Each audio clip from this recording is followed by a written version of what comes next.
Welcome everybody to this new lecture of our paper number first mechanics. Today we will continue our discussion about gravitation or gravitation field as we discussed in our previous lecture, and in today's lecture we will discuss some other concept related to gravitational field and intensity of gravitational field, and try to find out the gravitational field and intensity of gravitational field, and also one other concept, that is the gravitation, that is about the gravitational potential, and the body which included in our syllabus is a spherical cell, and we have to find the gravitational field and also potential or intensity of gravitational field and gravitational potential due to a spherical cell. Before this, let us take a look what we studied in our previous lecture is about gravitational field and intensity of gravitational field. Gravitational field is the field around the Earth's surface in which each and every body is attracted by the gravitational force of Earth, and force in that field by which a body is attracted by the Earth per unit mass is known as intensity of gravitational field, that is denoted by vector E is equals to minus gm over r square, or you can say that F over m, what is the force per unit mass if capital M is equals to unit mass. Here the negative sign indicates the force is directed towards the mass small m. So this is the gravitational field. This is about the gravitational field and intensity of gravitational fields. So let us move ahead, and in today's lecture the first topic is about gravitational potential. What is gravitational potential and how we deduce it? So first, the gravitational potential. What is gravitational potential? Is the work done in moving a unit mass.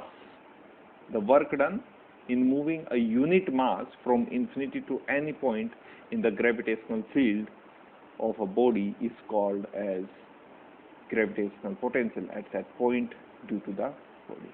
So अगर आपको electric potential याद हो जो हमने EMT में study किया था, ये डेफिनेशन बिल्कुल वहाँ से मैच करती है, बिकॉज हम अभी ग्रेविटेशनल पोटेंशियल की बात कर रहे हैं, तो अर्थ के ग्रेविटेशनल फील्ड में होगा, कहीं ना कहीं ये जो फिनोमिना होगी वो अर्थ के ग्रेविटेशनल फील्ड में होगी.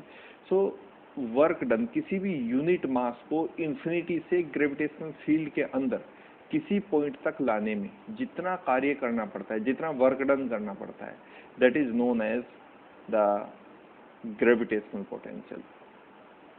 Okay, if the gravitational potential is capital V at a point distance r from a body of mass m, then potential or gravitational potential is defined as the value of gravitational potential is equals to minus infinity to r E dot dr.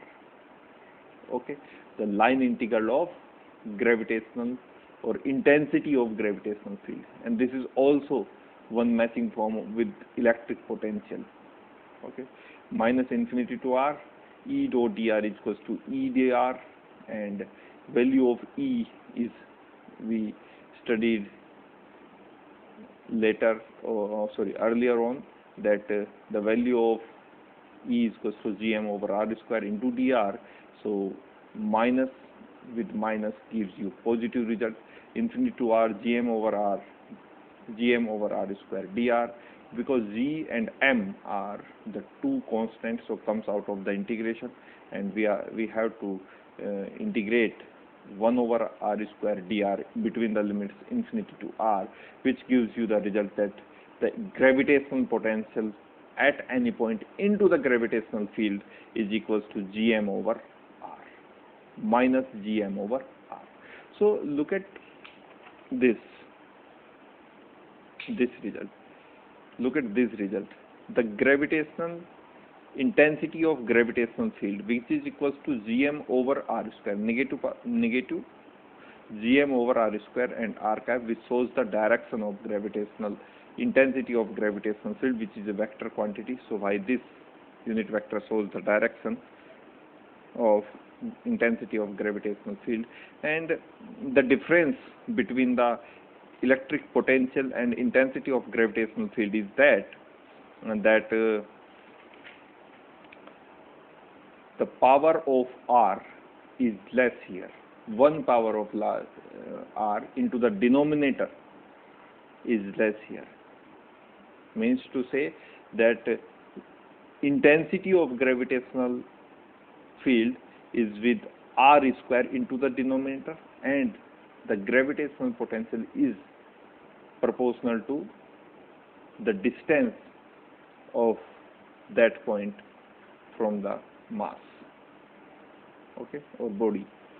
So this is the gravitational potential, okay, and very much similar definition as we studied in electromagnetic theory or in our paper electricity and magnetism, okay.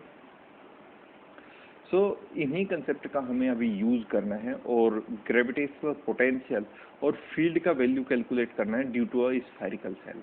वो ये हमारे syllabus में है spherical shell वाला ये topic, पर ऐसा नहीं है कि केवल आप स्फेरिकल सेल का ही ग्रेविटेशनल पोटेंशियल और फील्ड कैलकुलेट कर सकते हैं। आप किसी भी बॉडी का ग्रेविटेशनल पोटेंशियल और ग्रेविटेशनल पोटेंशियल के साथ उसकी जो फील्ड है या इंटेंसिटी ऑफ फील्ड आप इसे कह सकते हैं, उसको आप कैलकुलेट करते हैं। आपके पास कोई स्फेरिकल सेल हो सकता है, कोई स्फीयर हो सकता है, सॉलिड स्फीयर हो सकता है, कोई डिस्क हो सकती है, तो उन सब के कारण आप ग्रेविटेशनल पोटेंशियल की वैल्यू कैलकुलेट कर सकते हैं और साथ ही साथ ग्रेविटेशनल फील्ड की वैल्यू भी कैलकुलेट कर सकते हैं। बिकॉज हमारे सिलेबस में स्फेरिकल सेल वाला ही टॉपिक इंक्लूड किया गया है, तो इसी के ऊपर हम कंसंट्रेट करेंगे। So let's start it. So हमें इससे पहले 2 कंसेप्ट यहाँ क्लियर हो जाने चाहिए। पहला कंसेप्ट है अबाउट ग्रेविटेशनल फील्ड और दूसरा कंसेप्ट है ग्रेविटेशनल पोटेंशियल। सो पहला कंसेप्ट है ग्रेविटेशनल पोटेंशियल। ग्रेविटेशनल पोटेंशियल को हम v से डिनोट करते हैं, इसका वैल्यू होता है -gm over r, ओके। और जो ग्रेविटेशनल फील्ड इंटेंसिटी है,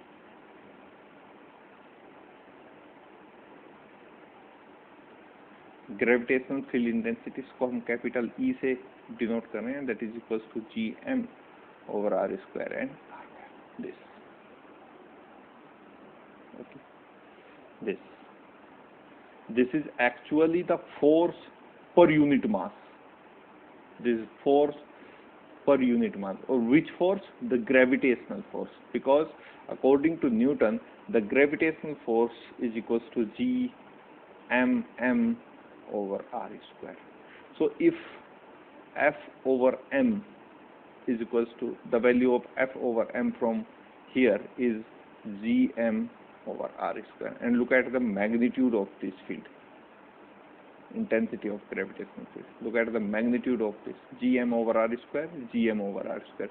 So actually the intensity of gravitational field is the force per unit mass.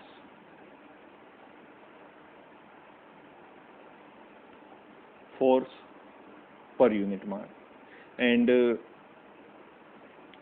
the gravitational potential is the work done, moving a unit mass from infinity to any point into the gravitational field, okay, of a body is known as gravitational potential, and which is given by the line integration from infinity to R. Because जो unit mass है, जिसको हमने unit mass consider किया है, उसको हमने मान लीजिए एक यूनिट मास यहाँ कहीं है, 1 यूनिट मास और ये इन्फिनिटी पे है, और ये किसी भी बॉडी का यहाँ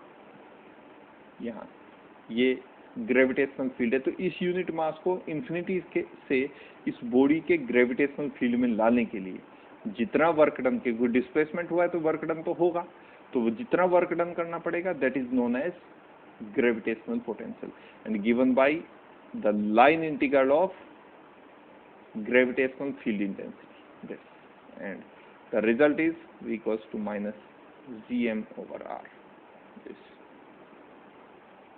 So these are two results we have to be used in this topic. First is the calculation of gravitational potential due to a spherical cell, and second is gravitational field intensity due to a spherical cell. Okay, so let's do it. So some consideration is that P be any point distance r from the center O of a spherical cell of radius capital R and mass per unit area.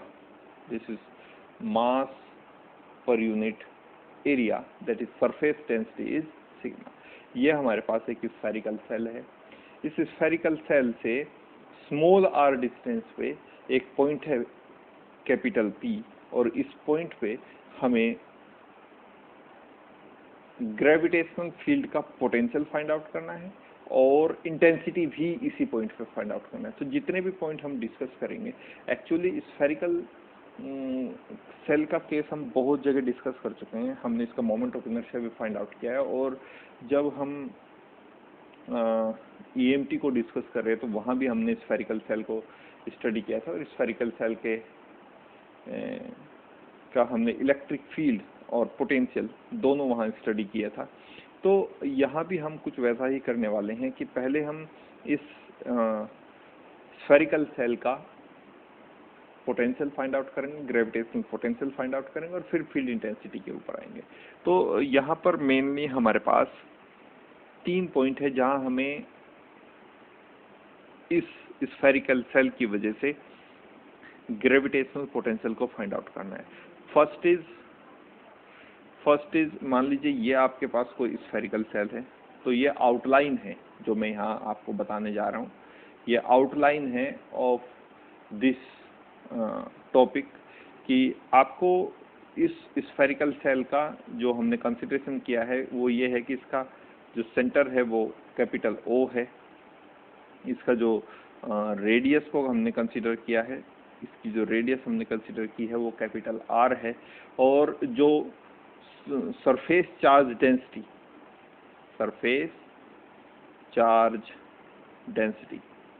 यानी sigma की जो value हमने consider की है वो surface charge density यानी मास पर unit area, हमने इसका सिग्मा कंसिडर किया है।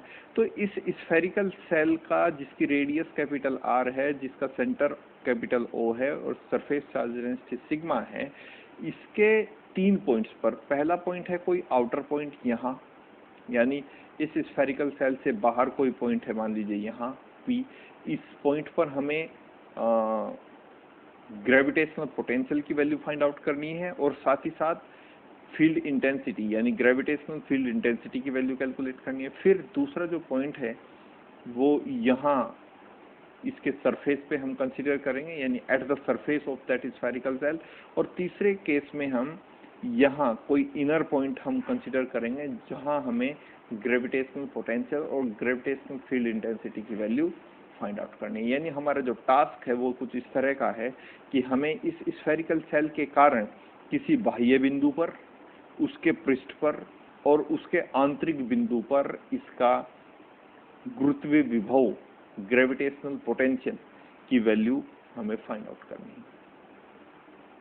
ओके, ये कंसीडरेशन। तो हम पहले पॉइंट के ऊपर वर्क कर रहे हैं, यानी gravitational potential at any outer point or external point, you can say it. Okay, this.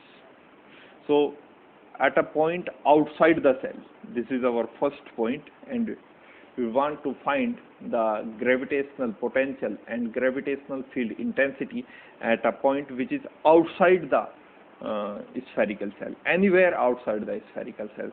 So let's say this is point P, which is outside of this spherical cell, and the distance of this point P from the center of the spherical cell is small r, and this is the radius of spherical cell. Okay, so let's make some assumptions that to deduce the potential at the point outside the cell, and that point is capital P.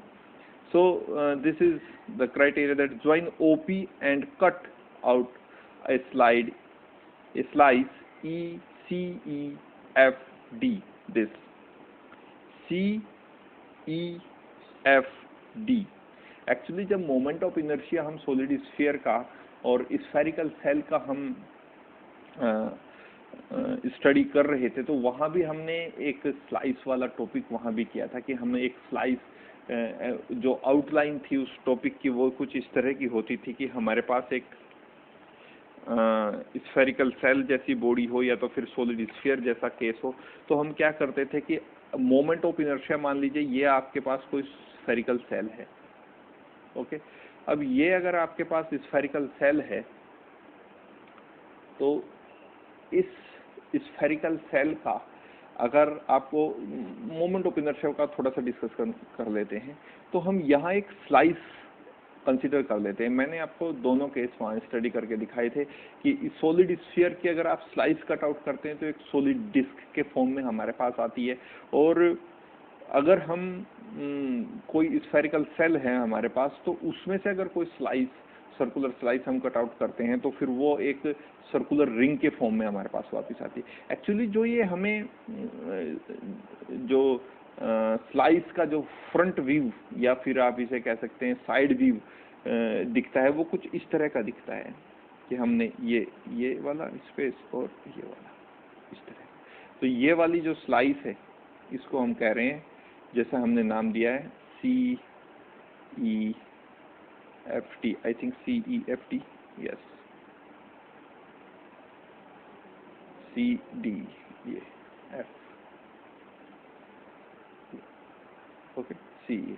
तो actually ये ऐसा नहीं होता है, ये मैंने वहाँ भी डिस्कस किया जब मोमेंट ऑफ इनर्शिया आपको डिस्कस कराया था। ये एक्चुअली के जो शेप है, मान लीजिए ये हमारे पास कोई स्फेरिकल सेल ही मान लीजिए, तो ये जो सर्कुलर है ये स्लाइड कुछ इस तरह की होती है।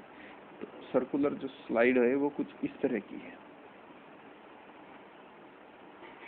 कुछ इस तरह से ये जो सर्कुलर रिंग बनी है, ये देखिए, ये अंदर से, चूंकि ये स्फेरिकल सेल का केस है तो केवल ये वाला हिस्सा, ये जिसको मैं डार्क कर रहा हूं, ये वाला हिस्सा, ये तो मास जो एग्जिस्ट करेगा, जो जो एलिमेंट्स जिनसे ये स्फेरिकल सेल मिलकर बना है, वो केवल यहाँ एग्जिस्ट करेगा, ये वाला एरिया। तो इस तरह की एक स्लाइस हम कट आउट करते हैं। एक्चुअली वो फ्रंट व्यू हमें कुछ इस तरह का दिखता है। तो मान लीजिए आप इस वाले एरिया को कंसीडर करें, ये भी आपको कुछ इसी तरह का दिखेगा, या तो फिर आप इसको कंसीडर करें, इस हिस्से को कंसीडर करें, ये भी आपको बिल्कुल स्ट्रेट, तो वो कुछ इस तरह का दिखता है। दिखता भले ही हमें इस तरह का, लेकिन होता एक्चुअली ये है। तो अगर ये एक सॉलिड स्फीयर होता तो यहाँ से ये जो सर्कुलर स्लाइस बाहर आती, सोच के देखिए, ये जो सर्कुलर स्लाइस बाहर आती, ये एक सॉलिड सर्कुलर डिस्क होती। लेकिन चूंकि हम स्टडी कर रहे हैं स्फेरिकल सेल को, तो यहाँ से जो सर्कुलर, ये जो सर्कुलर स्लाइस आप इसे कह सकते हैं, ये जो सर्कुलर स्लाइस, यहाँ से ये सर्कुलर स्लाइस जो बाहर आएगी वो एक सर्कुलर रिंग के फॉर्म में बाहर आएगी, क्योंकि मास जो है वो केवल इसके सरकमफ्रेंस पे एग्जिस्ट करता है। स्फेरिकल सेल के सरकमफ्रेंस पे ही मास एग्जिस्ट करता है, अंदर से वो खोखला होता है। तो अंदर से अगर खोखला होगा तो मास केवल कहाँ एग्जिस्ट करेगा, इसके सरकमफ्रेंस पे एग्जिस्ट करेगा। तो एक्चुअली जो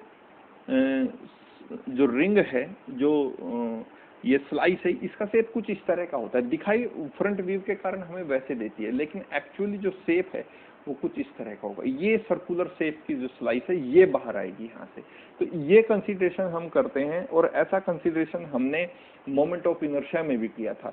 इस तरह की एक सर्कुलर स्लाइस हमने कंसीडर किया था, और यहाँ से गुजरने वाले किसी पॉइंट या फिर इसके सेंटर से जो पास हो, इस तरह से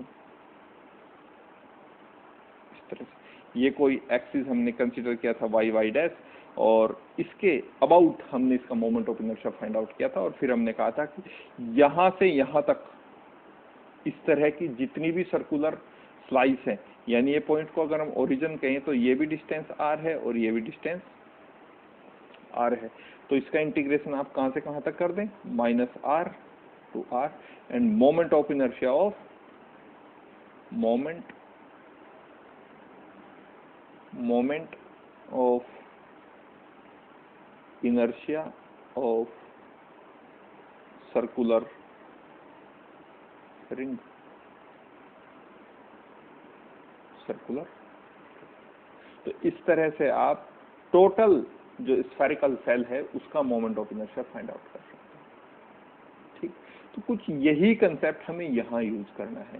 ये जो स्लाइस हमें दिखाई दे रही है, ये वाली स्लाइस, ये वाली स्लाइस,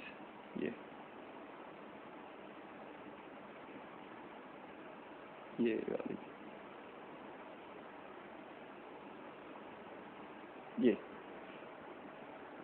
ये वाली जो स्लाइस हमें यहाँ दिखाई दे रही है, ये वाली जो स्लाइस है,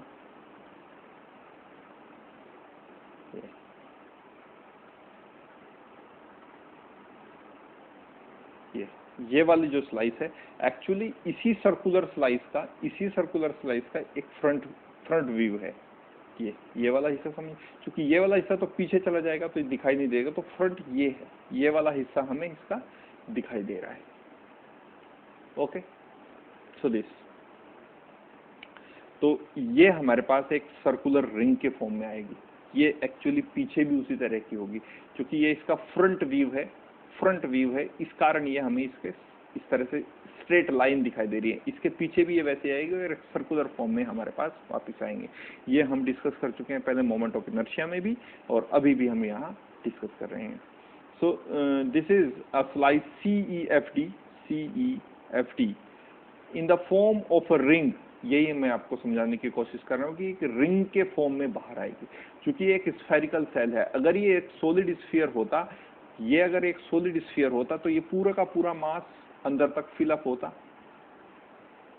ये पूरा का पूरा मास अंदर तक फिलअप होता, ये वाला पूरा हिस्सा अंदर तक फिलअप रहता, ये पूरा हिस्सा, पूरा मास कंसंट्रेट रहता।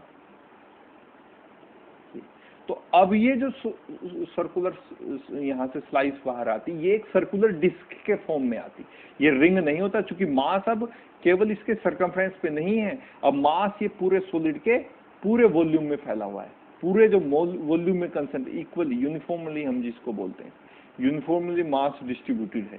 तो यूनिफॉर्मली मास डिस्ट्रीब्यूटेड का मतलब ये है कि पूरे वॉल्यूम में जो मास का पर यूनिट वॉल्यूम है वो एक जैसा है। यूनिफॉर्मली डिस्ट्रीब्यूशन का यही मतलब है। तो अब ये जो सर्कुलर रिंग स्लाइस यहाँ से आप बाहर निकालेंगे, तो इस स्फीयर के केस में एक सॉलिड सर्कुलर डिस्क आएगी बाहर। क्या आएगी? Solid circular disc. किसके केस में? For solid sphere, for solid sphere. तो सॉलिड स्फीयर के केस में यहाँ से सर्कुलर डिस्क बाहर आएगी, और रिंग के केस और स्फेरिकल सेल के केस में, चूंकि स्फेरिकल सेल का जो मास है वो केवल कहाँ है? इसके सर्कमफ्रेंस पे है। अंदर से क्या है? अंदर से तो खोखला है। तो यहाँ से अगर आप यहाँ से कोई सर्कुलर इस तरह की कोई रिंग यहाँ से बाहर निकालेंगे, तो ये मास जो रहेगा केवल यहाँ रहेगा, यहाँ रहेगा मास, केवल यहाँ कंसंट्रेट रहेगा। तो यहाँ अंदर से खाली रहेगी। तो ये जो बाहर आएगी ये एक सर्कुलर रिंग के फॉर्म में बाहर आएगी, सर्कुलर रिंग के फॉर्म में बाहर आएगी। और किसके केस में? For the case of spherical cell, for the case of spherical. तो स्फेरिकल सेल के लिए ये जो स्लाइस है ये एक सर्कुलर रिंग के फॉर्म में बाहर आती है, और सॉलिड स्फीयर के लिए एक सर्कुलर डिस्क के रूप में बाहर आती है। और चूंकि हम जो केस स्टडी कर रहे हैं वो एक सर्कुलर स्फेरिकल सेल का है, तो स्फेरिकल सेल की वजह से ये जो जिसको हमने रिंग कंसीडर किया है, ये एक रिंग, ये जो स्लाइस हमने कंसीडर की है एक सर्कुलर रिंग के फॉर्म में आएगी for the case of spherical shell. Shell के केस में ऐसा होगा। अगर यहीं हम सॉलिड स्फीयर का केस लेते तो फिर यहाँ हम रिंग नहीं लिखते, ये वाला रिंग नहीं लिखते हम यहाँ लिखते solid circular disc. Okay, clear? Okay, now in the form of a ring by two planes CD and EF. These are two planes CD, E and F. C, D, E and F. Close to each other and perpendicular to the radius of the cell. Perpendicular to the radius of the cell. अब देखिए फिर से यही वाला case है। अब ये जो डायामीटर है, अगर मैं इन दो पॉइंट्स को ज्वाइन कर देता हूँ, इन दोनों पॉइंट्स को मैंने ज्वाइन कर दिया, यानी ये पॉइंट और सरकमफ्रेंस का, कि वो दो पॉइंट वो आप ज्वाइन कीजिए, और ये जो लाइन है इसके सेंटर से पास अगर होती है तो हम इसे कहते हैं diameter of that particular body. Okay, अब मैं एक काम करता हूँ कि मैं आपको कुछ इस तरह 3 डायमेंशनल शेप में इसको बना के दिखाता हूँ, इस तरह। अब ये देखिए, अब यहाँ से ये अंदर, ये जो इसकी रिंग है, जो इसकी ये जो रिंग मैंने यहाँ डेवलप की है, इसका जो डायामीटर है, अब सोच के देखिए, इसका डायामीटर यहाँ से जा रहा है और रिंग इस तरह से है, डायामीटर और रिंग इस तरह से। ये रिंग, ये जो डायामीटर है, या फिर अगर आप सेंटर से काउंट करना चाहते हैं, ये इसका सेंटर है, मान लीजिए O, तो ये जो इसकी रेडियस है कैपिटल R, ये रेडियस इसके सेंटर से होके जाएगी और जिस प्लेन में ये रिंग है उसके परपेंडिकुलर होगी, जिस प्लेन में ये रिंग है उसके परपेंडिकुलर होगी। यानी इस तरह का आप केस समझ सकते हैं, ये मेरे पास एक रिंग है, ये रिंग है, तो इस तरह का आपको एक शेप देखने को मिलेगा, जैसे ये रिंग है, ये तो ये रिंग जो है, ये जो सामने वाला हिस्सा है, ये वाला हिस्सा, ये तो यही आपको यहाँ दिख रहा है, यहाँ इस तरह से। तो एक्चुअली क्या है, ये आप ये समझ सकते हैं, ये जो रिंग है ये किसी स्फेरिकल सेल का एक स्लाइस है। स्फेरिकल सेल की इस तरह की बहुत सारी स्लाइस को अगर आप अलग अलग कॉन्सेंट्रिक स्लाइस को मिला दें तो आपको पूरा जो बॉडी मिलेगी वो एक सर्कुलर, एक स्फेरिकल सेल मिलेगा। तो एक्चुअली जब ये रिंग यहाँ है, ठीक है, मैं थोड़ा सा इसको आपको फ्रंट व्यू इस तरह से करके दिखाता हूँ, इस तरह से। अब ये रिंग यहाँ थी, ये मैंने इससे बाहर निकाल दी। देखिए, ये रिंग यहाँ थी, ये रिंग मैंने इस स्फेरिकल सेल से बाहर निकाल दी। अब ये रिंग मेरे पास यहाँ है, ठीक है, आप समझ के देखिए, ये रिंग मेरे पास यहाँ है और जो डायामीटर था या फिर रेडियस आप कहते हैं, ये पहले भी यहीं से जा रहा था, तो रिंग मैंने बाहर निकाली। अब ये हो गया। अब ये जो डायामीटर है या ये जो रेडियस है स्फेरिकल सेल की, ये अब भी कहाँ से जाएगी, इसके सेंटर से होके जाएगी, इसके सेंटर से होके जाएगी, और जिस भी प्लेन में ये है उसके ये परपेंडिकुलर होगी। ये क्या हुआ, इसका diameter of the spherical cell.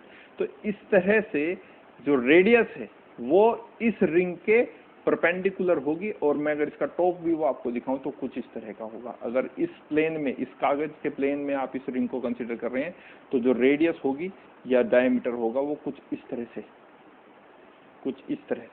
इसके सेंटर से होके जाएगा और इसके जिस प्लेन में रखी है उसके perpendicular, going through the center of the ring and perpendicular to the plane in which it is placed. Okay, so इस तरह के केस को आप इस तरह से समझ सकते हैं। तो वो जो रिंग अभी हम देख रहे थे, उस रिंग के दो प्लेन्स हैं, CD और EF, यानी ये जो सामने वाला हिस्सा आपको दिख रहा है, ये वाला हिस्सा। तो यहाँ से यहाँ तक ये पॉइंट C है, ये D है, इधर वाला E है और इधर वाला F है। इधर वाला C, D, E, F। ये सामने वाला हिस्सा जो हमें दिख रहा है वो कुछ इस तरह का दिख रहा है, इस तरह। ये जो सामने वाला फ्रंट वाला व्यू है, ये वाला जहाँ मैं पेंसिल चला रहा हूँ, ये वाला हिस्सा है ये। और इधर वाला जो ये पॉइंट है यहाँ यहाँ ये वाला पॉइंट ये सी है, और ये वाला जो लास्ट पॉइंट हमें दिख रहा है वो डी है, और इधर जो फर्स्ट पॉइंट हमें ऊपर दिख रहा है ये ई है, और लास्ट पॉइंट जो दिख रहा है वो एफ है। क्योंकि ये पिछले वाला हिस्सा है इस रिंग का, इस तरह से अगर आप देखेंगे तो आपको अभी भी दिखाई नहीं देगा, और जब ये एक हिस्सा रही होगी स्फेरिकल सेल का तब तो बिल्कुल भी दिखाई नहीं देता होगा। तो इस तरह से केवल ये जो फ्रंट व्यू है ये वाला हिस्सा जहां मैं पेंसिल अभी चला रहा हूँ, ये वाला हिस्सा यही हमें दिखाई देता है। पिछले वाला कोई, ये देखिए कि आपको पीछे वाला हिस्सा इसका दिखाई दे रहा है, पर इसका मतलब ये तो नहीं कि ये वाला हिस्सा इसका नहीं है, ये वाला हिस्सा इसका नहीं है। तो दिखाई केवल हमें ये फ्रंट वाला व्यू देता है, ये वाला हिस्सा दिखाई देता है, जबकि इसका हिस्सा ये पिछले वाला भी तो है, ये भी तो है, ये नहीं है।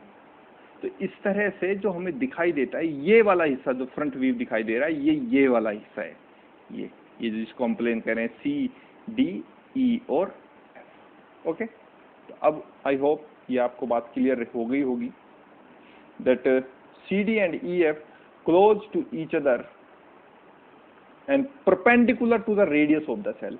तो perpendicular to the radius of the cell, इस तरह से perpendicular to the radius of the late EOP, इस एंगल को EOP ये वाला एंगल कितना कंसिडर किया गया है, थीटा, और एंगल COE को आपने डी थीटा, एंगल ये वाला जो एंगल है COE इसको डी थीटा कंसिडर, कौन सा एंगल, ये वाला एंगल CO एंड E, ये जो छोटा सा एंगल है ये वाला एंगल CO एंड E, ये जो छोटा सा एंगल इसको हमने कितना कंसिडर किया है, डी थीटा, और ये जो एंगल है EO and here is point P, ये वाला पॉइंट P। तो ये वाला जो एंगल कंसिडर किया है ये वाला एंगल, इसको हमने कंसिडर किया है theta.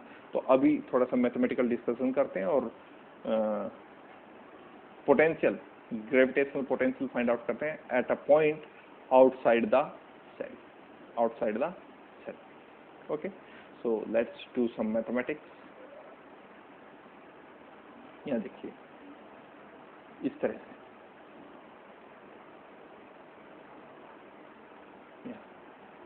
Okay. Now radius of the ring EQ, radius of the ring EQ। अब ये वाला, अब रेडियस ऑफ द रिंग हम कंसिडर कर रहे हैं EQ, ये वाली हमें रेडियस चाहिए रिंग की, E एंड Q, ये वाले रेडियस चाहिए EQ। तो हम इस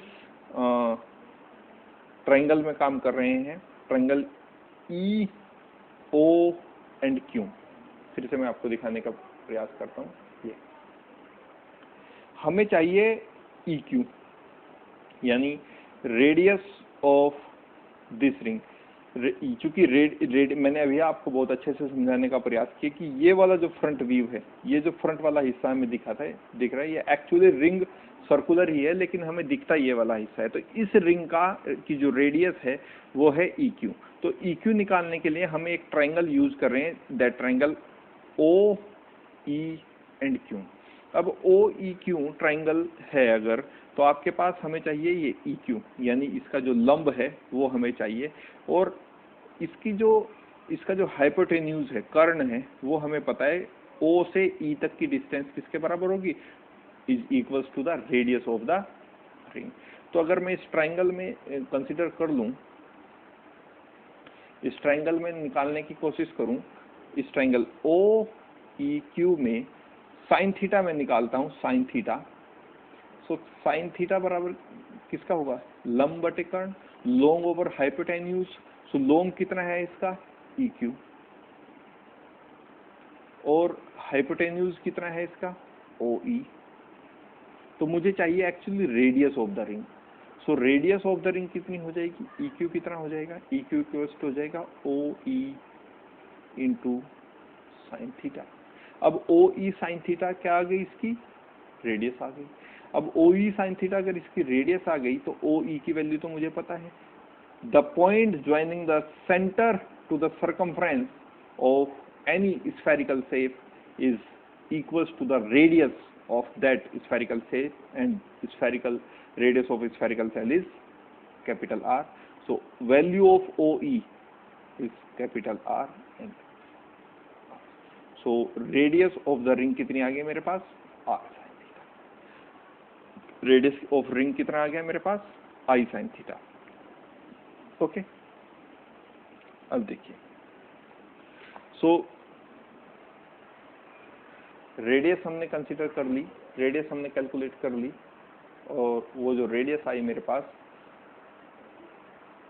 वो आई है radius of the ring, radius of the ring is equals to E Q O E sine theta in triangle E O Q sine theta equals to E Q over O E, और E Q की ही मुझे value चाहिए, तो E Q बराबर हो गया O E into sine theta. So O E into sine theta, और O E की वैल्यू मुझे पता है कि radius of the spherical shell के बराबर है, तो जो रेडियस ऑफ द रिंग आई मेरे पास वो कितनी आ गई? R sine theta. अब मुझे चाहिए circumference of the ring. Circumference आपको पता है 2 पाई आर के बराबर होती है, और आर जहाँ आर क्या है? Radius of the ring. So 2 pi E Q, where E Q is the radius of the ring, 2 pi R. So the value of EQ is 2 pi r sin theta. This is the circumference of the ring. And width of the ring, ये जो width है ये कितनी होगी? CE कहिए या इसको कहिए DE. CE कहिए या तो फिर इसको कहिए DF. CE कहिए या इसको कहिए DF. यही तो होगी, या तो आप इसे CE कहिए, इतनी ही तो चौड़ाई है, इस रिंग की चौड़ाई कितनी है? इतनी ही तो है width of the ring. तो या तो आप इसकी चौड़ाई को कह सकते हैं CE, या इसकी चौड़ाई को कह सकते हैं आप DF. तो ये मुझे कैलकुलेट करनी है. तो इसको कैलकुलेट करने के लिए क्या करें?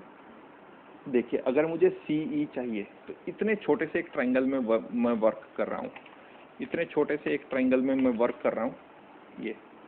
ये मेरे पास स्फेरिकल सेल है, और कुछ इस तरह का एक मेरे पास छोटा सा ट्रायंगल है.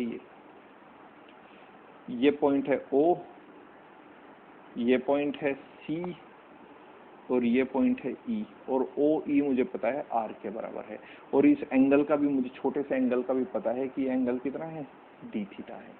तो मैं यहाँ फॉर्मूला यूज कर रहा हूँ क्या? Angle equals to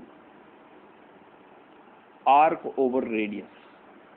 angle equals to arc over radius. तो angle equals to arc over radius में यूज कर रहा हूं. तो एंगल कितना है मेरे पास? यहाँ देखिए, एंगल कितना क्रिएट कर रहा है? D theta. So D theta over arc कितनी है? आर्क ये है CE, आर्क CE ओवर, और रेडियस कितनी है? CE, और रेडियस कितनी है? रेडियस है कैपिटल R. तो जो CE की वैल्यू यहाँ से मेरे पास आती है वो आती है R d theta, R into d theta. तो ये क्या है? CE एक्चुअली ऐसे ही तो है वो रिंग, ऐसे ही तो है रिंग, ऐसे नहीं है रिंग, ऐसे ही तो है ये रिंग. ये पॉइंट D है और ये पॉइंट F है. तो ये एक्चुअली क्या है? CE. CE क्या है? इस रिंग की विड्थ है. तो विड्थ कितनी आ गई इस रिंग की? Width of the ring, width of the ring मेरे पास कितनी आ गई? R d theta. Okay, so R d theta आ गई. So let's see here.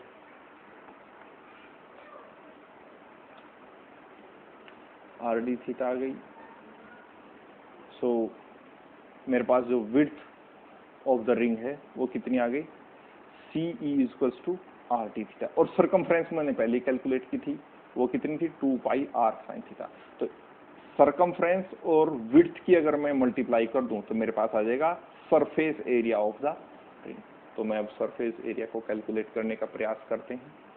So surface area of the ring is equals to circumference into width. Circumference मैंने calculate कर दी 2 पाई R sin थीटा, और विड्थ मैंने calculate कर दी R d theta. तो यहाँ से जो रिजल्ट मेरे पास आया वो आया 2 pi r square sine theta d theta, which is the surface area of the ring, which is the surface area of the ring. अब सरफेस एरिया की वजह से मैं मास कैलकुलेट कर सकता हूँ, क्योंकि मास पर यूनिट एरिया मैंने पहले से ही कंसिडर किया हुआ है। यहाँ मास पर unit area of the ring is equals to sigma. तो अगर मुझे मास पर यूनिट एरिया का पता है और टोटल मास का मैं पता कर दूं, टोटल मास कैसे पता करेंगे? जो सरफेस एरिया है, एक यूनिट एरिया में मुझे मास का पता है, वो कितना है? सिग्मा है। दैट इज मास पर यूनिट एरिया, मास पर unit area, that is surface density भी आप इसे कह सकते हैं। मास पर यूनिट, एक यूनिट एरिया में मास कितना है? सिग्मा। तो इस पूरे एरिया में मास कितना होगा? सरफेस एरिया मैंने कैलकुलेट कर दिया, surface area of the ring कितना आया मेरे पास? 2 pi r square sine theta into D theta. तो मास ऑफ द रिंग कितना होगा? Area of the ring into mass पर यूनिट एरिया, यानी एक यूनिट एरिया में कितना मास है into total area. So that gives the mass of the ring. So mass of the ring is equals to the value of area of the ring is 2 pi r square sin theta d theta, area of the ring, and mass per unit area is sigma. So the mass of the ring is equals to 2 pi r square sin theta d theta sigma. This. If EP equals to x, ये जो distance है हमने x consider कर दी, ये वाले distance, ये वाले EP, ये जो डिस्टेंस है EP, यहाँ से यहाँ तक, ये जो डिस्टेंस है मैंने कितनी कंसिडर कर दी है? स्मॉल x, EP यहाँ तक की ये डिस्टेंस स्मॉल x है। Okay, so if EP equals to x, अगर EP की वैल्यू कितनी है? x, then every point of the slice or the ring is at a distance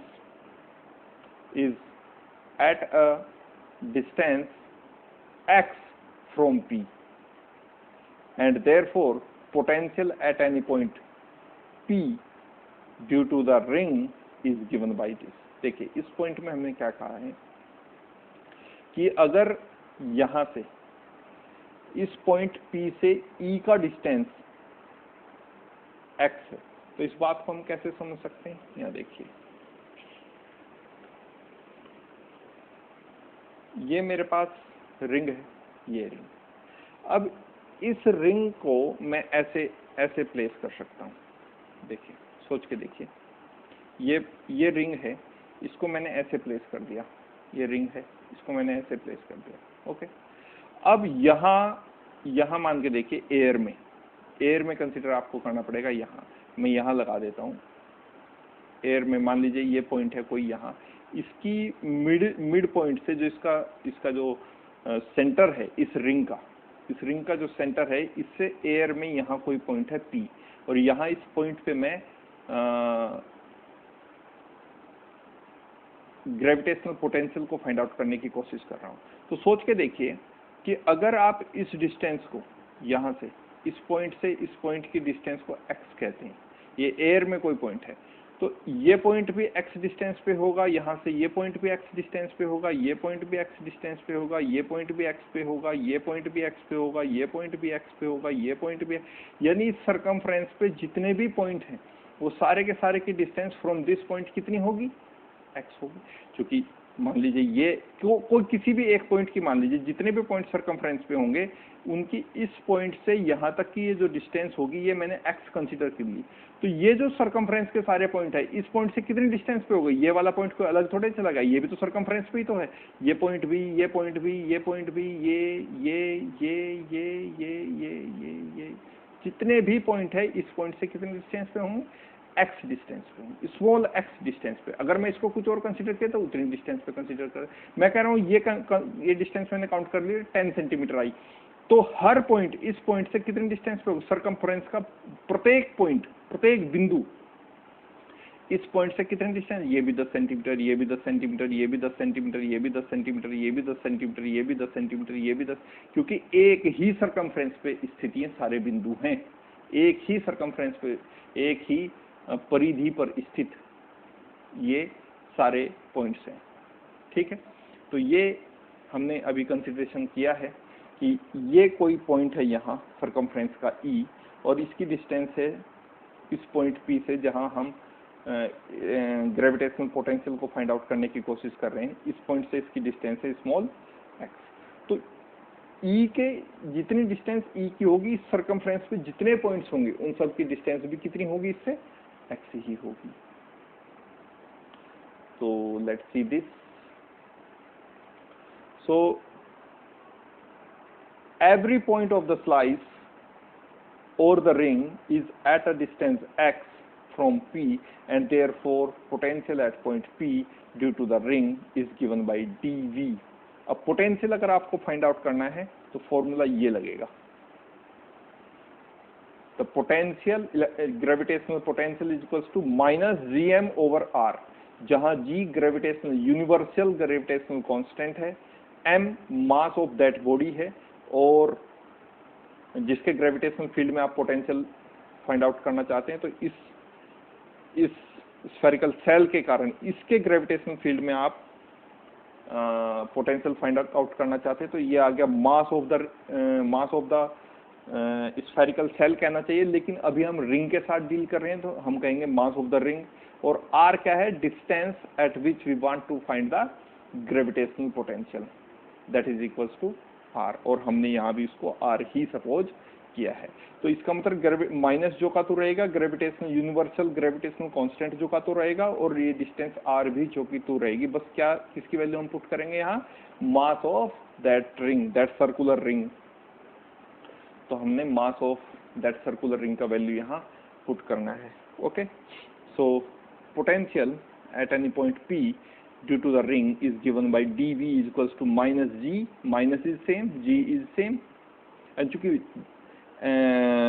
ring की अभी बात हम कर रहे हैं तो ये जो डिस्टेंस है ये कितनी लेंगे हम, r लेंगे, सॉरी x लेंगे, चूंकि उसकी जो रिंग का सरकमफ्रेंस के पॉइंट है वो इस पॉइंट P से कितनी डिस्टेंस पे है, r पे नहीं है, r पे तो स्फेरिकल सेल से के सेंटर से ही डिस्टेंस मानी हुई है हमने। इस रिंग के सरकमफ्रेंस के सारे पॉइंट किस दूरी पर हैं, x डिस्टेंस पे, तो ये दूरी हमने कितनी कंसीडर कर ली, x कंसीडर कर ली।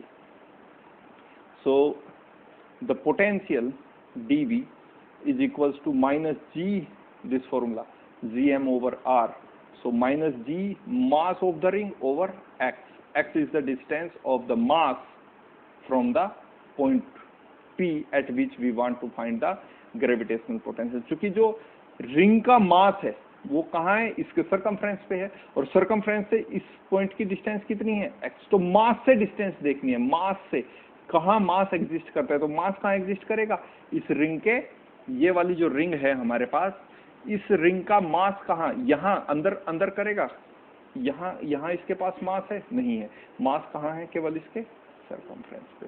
तो मास से पॉइंट की डिस्टेंस, यहां से मैंने इसकी जगह ये रिंग रख दी। अब बताइए मुझे कि मास से, इस मास से जिस मास के कारण हम ग्रेविटेशनल पोटेंशियल फाइंड आउट करना चाह रहे हैं, इस मास की इस पॉइंट P से डिस्टेंस कितनी है, x। चाहे इस पॉइंट की लें, इस पॉइंट की लें, इस पॉइंट की लें, इसकी लें, इसकी लें, किसी भी पॉइंट की डिस्टेंस मान लीजिए, वो कितनी होगी, हमेशा x होगी। That's why the gravitational potential at point P due to the ring is given by dV is equals to minus g mass of the ring over x. That's why we take the distance as x. So dV equals to minus g, and the mass and the value of mass of the ring.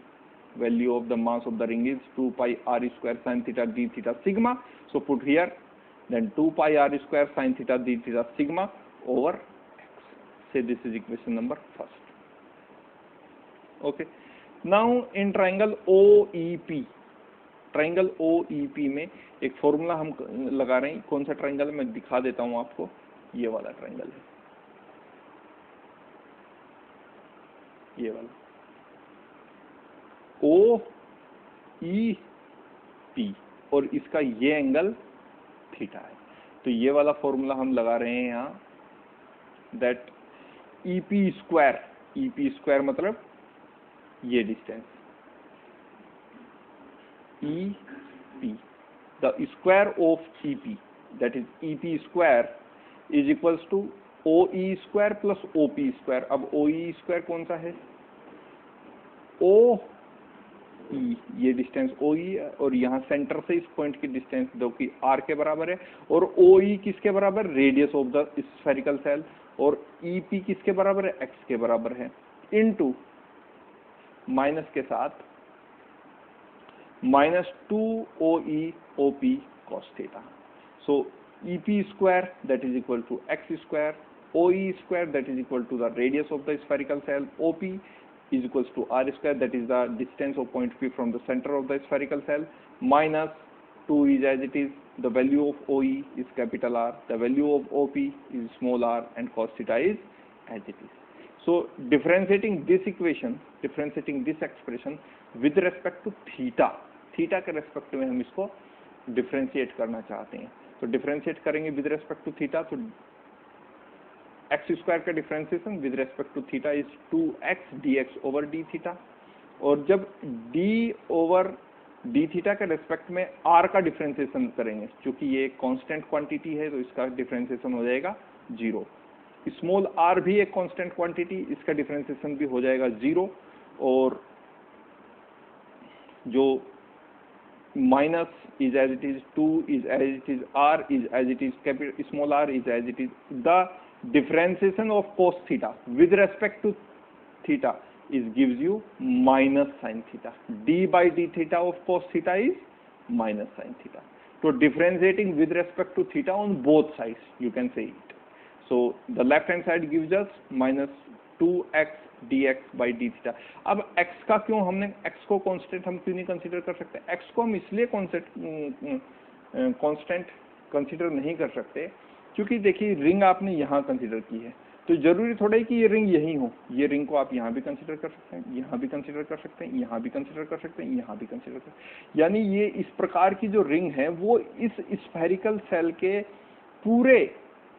पूरे diameter के अंदर आप कहीं भी consider कर सकते हैं। यहाँ से लेके यहाँ भी हो सकती है रिंग, यहाँ भी हो सकती है, यहाँ भी हो सकती है। ये रिंग यहाँ हो सकती है, यहाँ हो सकती है, यहाँ हो सकती है, यहाँ हो सकती है, यहाँ।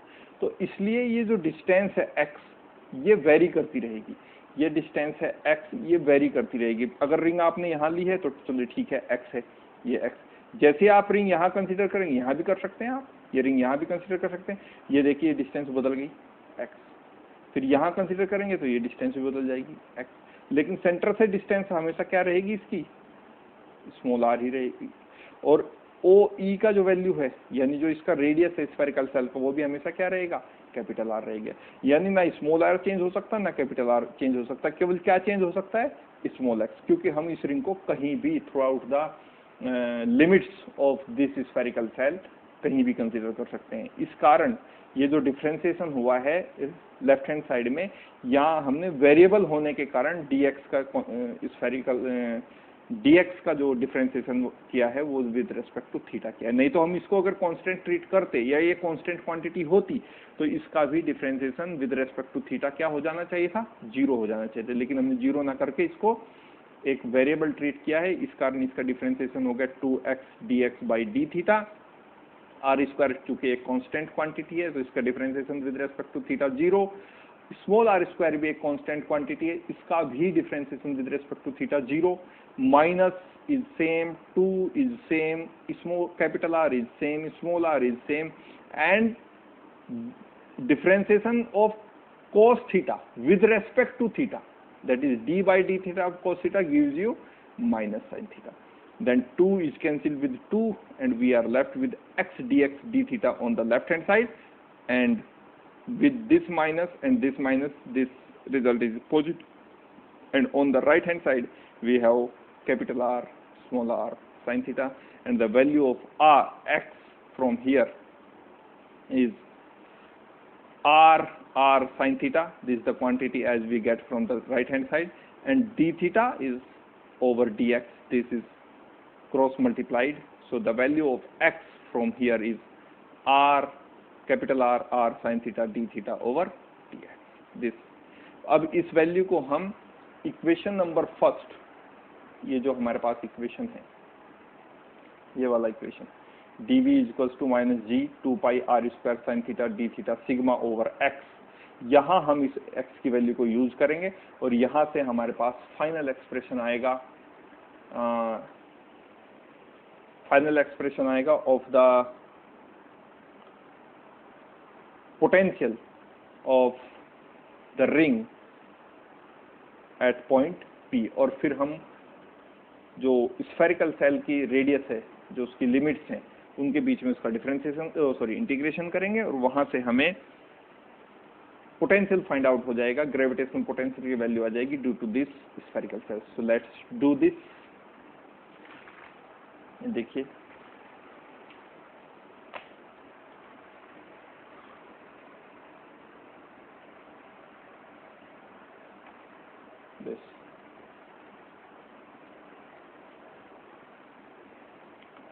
So on putting the value of x into equation number first, we have, ये हमारे पास इक्वेशन नंबर फर्स्ट थी, ये वाली, this is equation number first, और ये वैल्यू है x की, that is x equals to capital R small r sine theta d theta over dx। इस वैल्यू को अब हम यहाँ पुट करेंगे इक्वेशन नंबर फर्स्ट में और ये हमें देगी वैल्यू dv की। dv क्या है? Potential of the ring of circular ring at point P।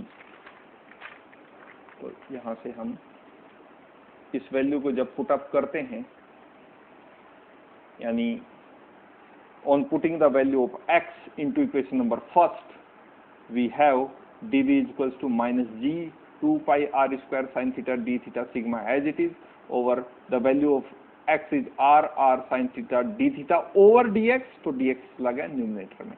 अब जो वैल्यूज कैंसिल है उसे कैंसिल कर देते हैं, एक पावर r से इसकी एक पावर r कैंसिल हो गई, साइन थीटा से साइन थीटा कैंसिल हो गया, डी थीटा से डी थीटा कैंसिल हो गया।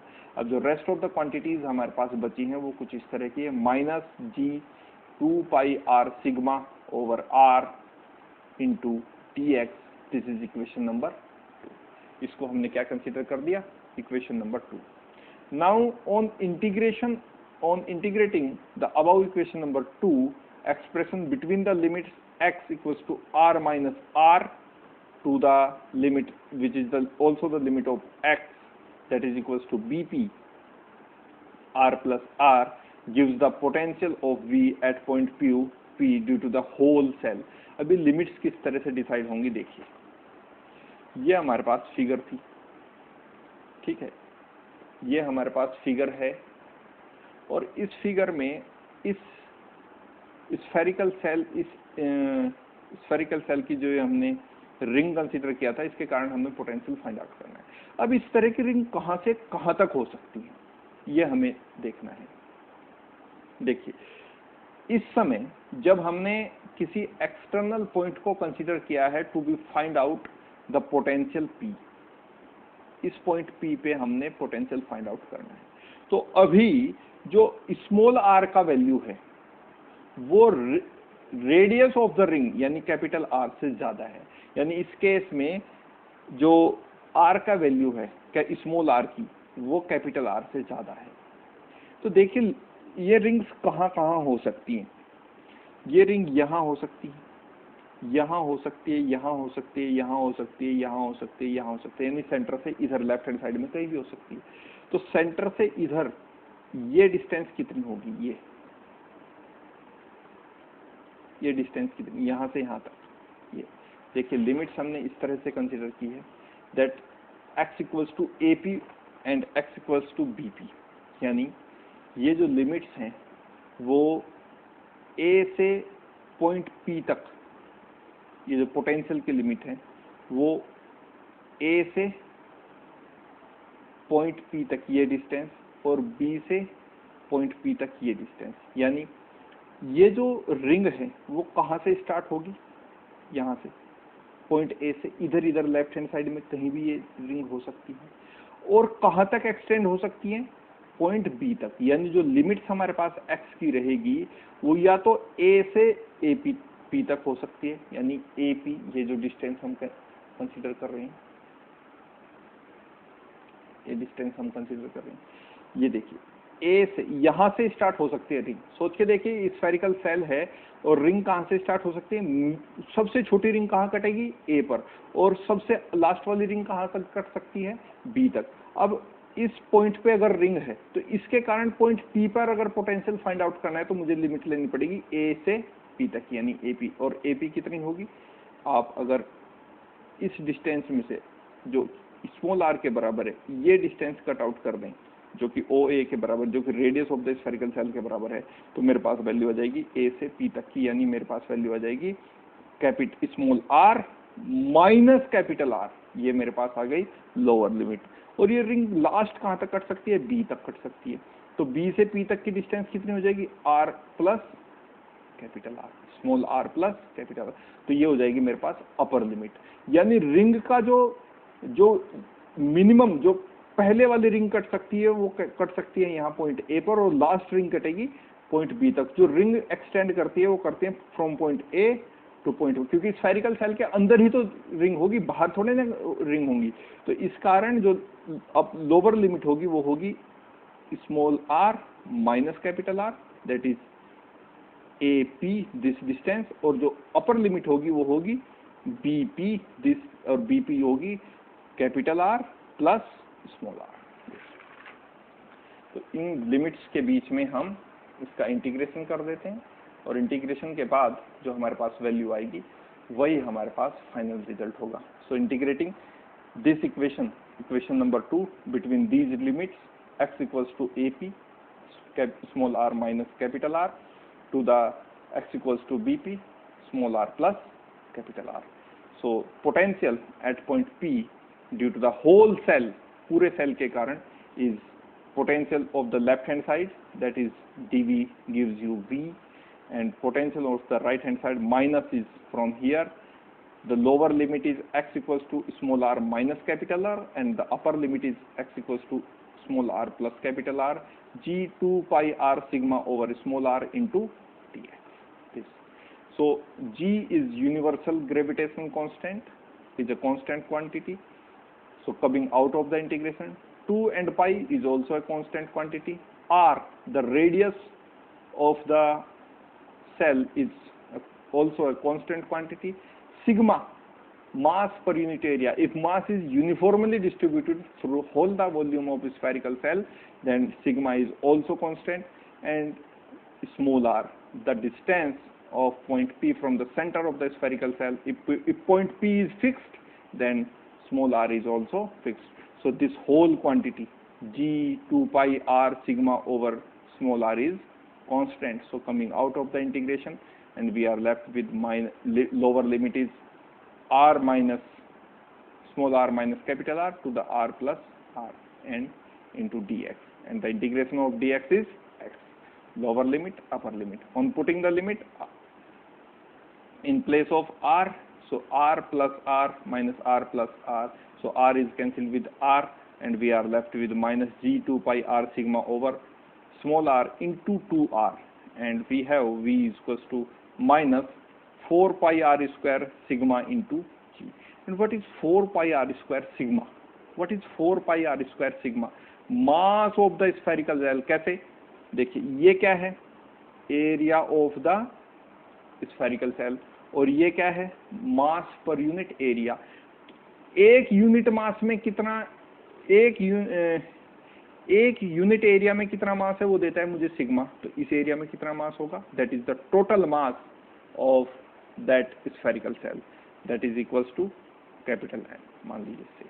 सो we outside the spherical cell, that is potential at any point outside the spherical cell is minus m in place of this quantity, this 4 pi r square sigma is equals to capital M, minus is same, g is same, over r is same.